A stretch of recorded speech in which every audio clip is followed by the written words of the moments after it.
The search is on for the Kohanim. Jacob's sheep make a return to Israel, and American cities try something new and different, paying criminals not to kill.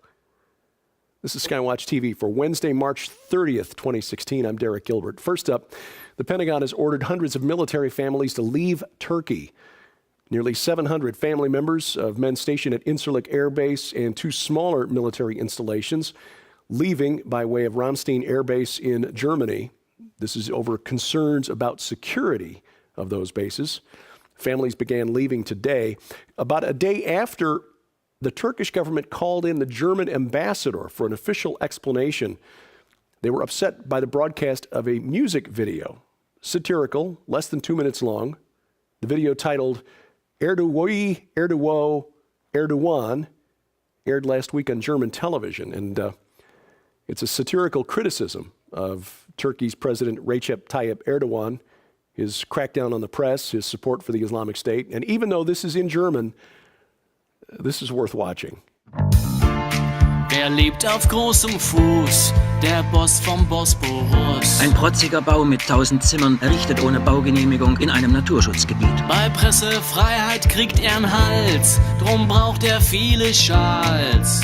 Biz sorumluyuz. Biz mesulüz. Ein Journalist, der was verfasst, dass Erdogan nicht passt, ist morgen schon im Knast. Redaktion wird dicht gemacht, er denkt nicht lange nach und fährt mit Tränengas und Wasserwerfern durch die Nacht. Sei schön charmant, denn er hat dich in der Hand. Erdowie, Erdowo, Erdogan. Die Zeit ist reif für sein großosmanisches Reich. Erdowie, Erdowo, Erdogan. Gleiche Rechte für die Frauen, die werden auch verhauen. Die Polizei in Istanbul hat eine Demonstration zum Weltfrauentag gewaltsam aufgelöst. Ist das Wahlergebnis schlecht? Das ruckelt er zurecht. I like to move it, move it. Kurden hasst er wie die Pest, die bombardiert er auch viel lieber als die Glaubensbrüder drüben beim IS. Gib ihm dein Geld, er baut dir ein Flüchtlingszelt. Erdowie, Erdowo, Erdogan. Sein Land ist reif für einen EU-Beitritt, er pfeift auf Demokratie. Tschü mit Ü, sagt Erdogan. Und er reitet in den Sonnenuntergang. A diplomatic incident over that 2-minute video. By the way, the government of Israel has also advised its citizens to leave Turkey.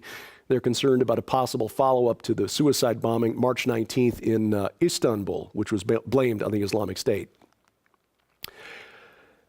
As we see news headlines every week, something pops up that makes you wonder, has the United States reached rock bottom? This is one of those stories. Officials in the city of Richmond, California, which is a suburb just north of San Francisco, are trying something new to keep repeat criminals out of jail and alive. They're paying them up to $1,000 a month not to commit another gun crime. Paying them $1,000 a month not to commit a gun crime. Now, as crazy as that sounds, and this is one of those stories that actually comes across like satire, until you read it and realize that there are actually people who think this is a good idea, including the city of Washington, D.C., where the city has voted to give this program a try. And they're not alone. There are others that are following suit. Early indications, according to those who've tried it, are that this actually is helping to reduce homicide rates. So welcome to the new normal in America, where we throw money at a problem and then hope that it solves itself. Look, in ancient Rome, their policy of paying off the German barbarians not to invade worked for a while, until the Visigoths got tired of waiting for their payments and decided to collect taxes from Roman citizens directly. I predict something similar will happen here. And another indicator of the direction that America is going, the Oculus Rift virtual reality headset ships to the public this week. The Facebook-owned company announced on Monday that the new VR set has more than 30 games available for it already. They expect another 100 or so to be available by the end of this year. But it appears that Facebook executives aren't counting on video games to drive demand for the Oculus Rift. They're looking at VR pornography as the real moneymaker.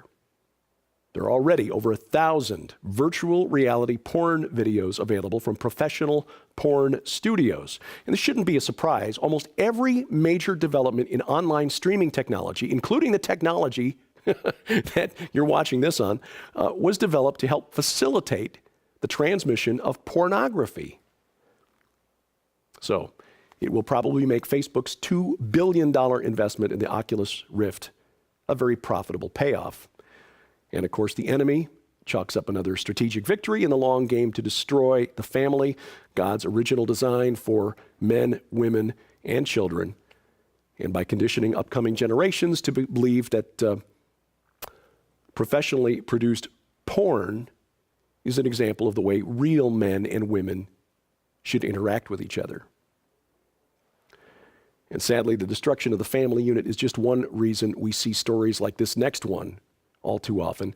A 14-year-old girl from southern Missouri, about 2 hours east of where I sit right now, was found in Ohio last week after going missing for about 10 days. Police charged a 41-year-old man with kidnapping, assault, and 2 counts of rape after his arrest last week Thursday. They say the man drove from his home in northeast Ohio to meet the girl in Missouri, originally met her through the cell phone, the Say Hi smartphone app. The two chatted online for a couple of months before the man drove to Missouri to meet her and take her home. So mom, dad, grandma, grandpa, if you don't know what apps are on your child or grandchild's phone, set them down, ask them to help you become more tech savvy and explain what every one of those apps on the phone does.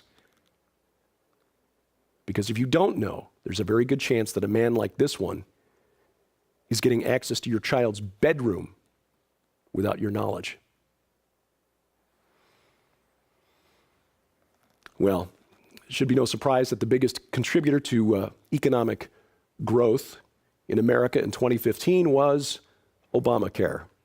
Healthcare spending added about 0.5% to gross domestic product. Health insurance premiums over the last 5 years, between 2009 and 2014, increased on average 28%. In spite of Obamacare, or should I say because of.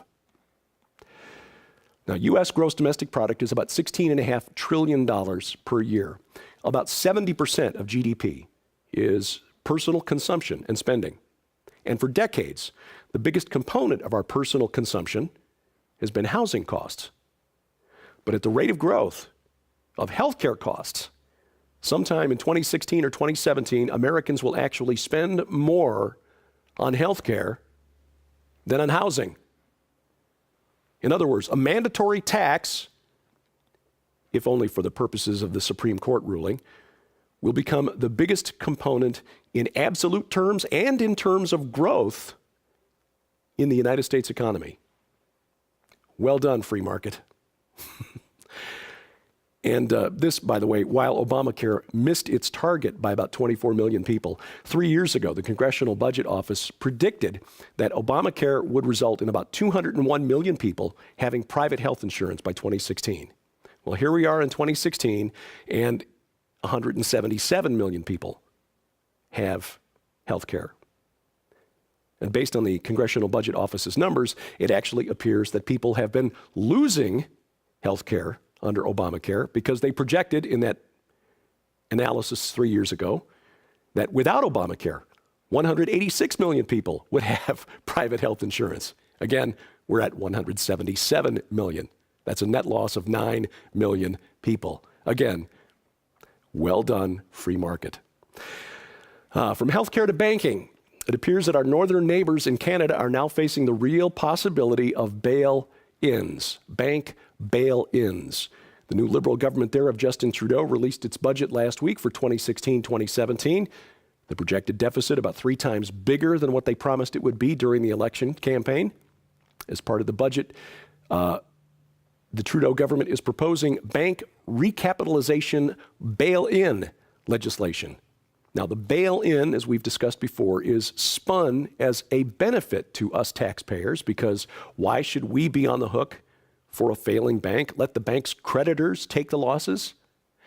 Except that for the purposes of bank bail-ins, people who have money in the bank, people with checking accounts and savings accounts, they're the creditors. So the Trudeau government preparing the Canadian public, perhaps, to begin confiscating savings as a way to save failing banks. And if the price of oil remains low, which is a big component of the Canadian economy, especially in Alberta, we may see exactly who is being protected here. Well, finally, a couple of stories that hopefully will take us out on a more hopeful and encouraging note. Jacob's sheep are returning to Israel.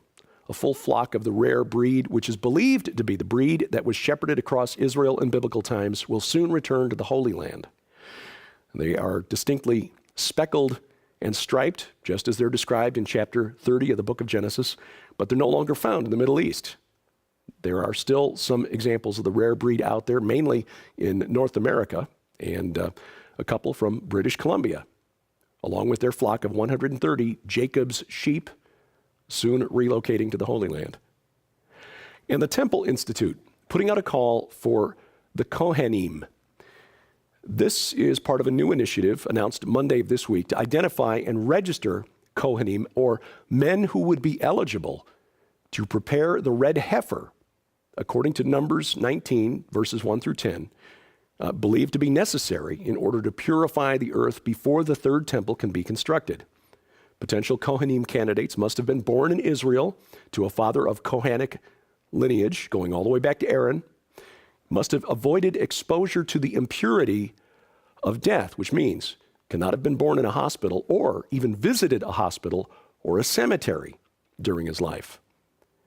Now again, Orthodox, ultra-Orthodox Jews believe that someone of the Kohanic lineage must be part of this procedure, this ritual, to prepare the red heifer, to purify the land before the third temple can be built, which of course we know will happen as the Antichrist is prophesied to reinstate the daily sacrifices and oblations in the temple. So there will have to be one at some point.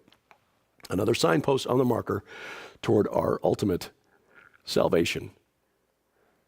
Come quickly, Lord Jesus. As we continue to spread the news of changes in the world and things that are happening in the world around us from a Christian perspective, we are expanding the number of program options available to you, and of course the number of web-only content, the amount of web-only content available to you through our YouTube channel. You can check that out at the official SkyWatchTV YouTube channel, youtube.com/SkyWatchTV_official, or just click the link at skywatchtv.com.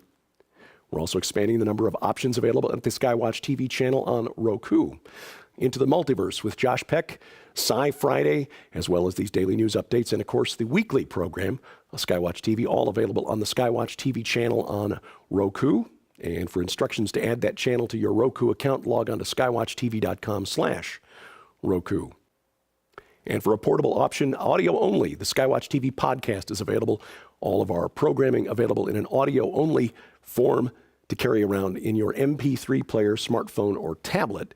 You'll find that link in the very top menu bar at skywatchtv.com. The program this week on SkyWatch TV, fascinating. L.A. Marzulli is our guest again, author of the new book, Days of Chaos, and the new DVD presentation, Watchers 9 Days of Chaos. You'll see that today on the Cornerstone Network, coast to coast, 2:30 p.m. Central Time. If you miss it today, you'll get a chance to see it again Saturday, as Josh Peck and I had the honor to sit down with L.A. Marzulli. Saturday, 3:30 p.m. Central on the Victory Television Network and 7:30 p.m. coast to coast on the Christian Television Network. A complete listing of dates and times where you can find SkyWatch TV on Broadcast TV, posted at skywatchtv.com. We depend on your support here at SkyWatch TV during the month of March while supplies last. Our gift to you for your support of $20 or more, the DVD by Alan Keyes and Alan Sears, America's Courts, Progress, and Peril. For instructions and to donate, log on to skywatchtv.com/donate. And of course, your mouse click can help us as well. Click like, click share, click subscribe, these places here on the internet. And my website, my Twitter feed, my Facebook page, right there as well. We appreciate your comments and questions. Send those to dgilbert@skywatchtv.com. And thank you for watching as we keep watch. I'm Derek Gilbert, and this is SkyWatch TV.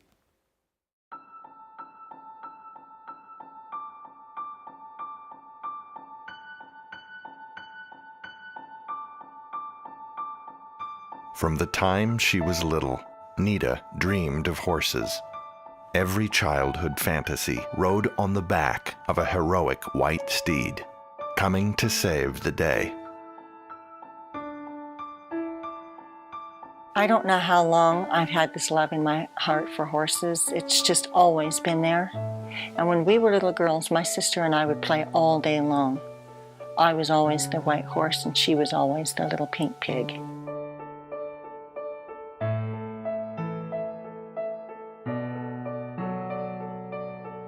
Let's pretend Lightning and Rosie can fly.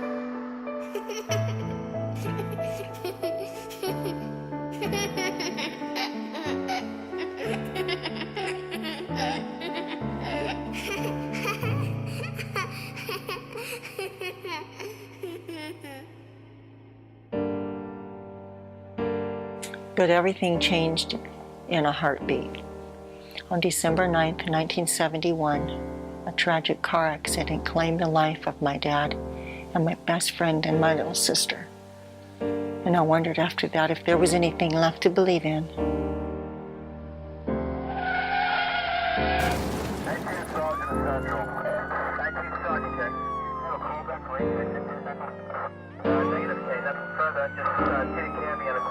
Move aside, let the ambulance through.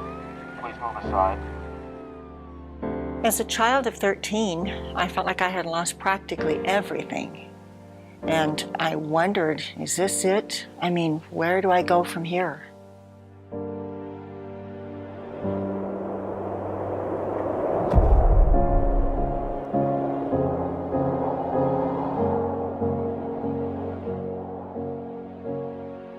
I could not have imagined back then how God could use horses, of all things, to restore my faith and vision for the future. Starting April 19th, get your copy of Nita Horn's inspirational new book, No Fences, and learn for the first time her amazing story of loss, survival, determination, and healing. How the vision and love God gave her for these beautiful and majestic animals eventually led to the 150-acre Whispering Ponies Ranch, a general retreat facility, as well as a premier training location that specializes in using and gifting therapeutic animals to benefit the herding.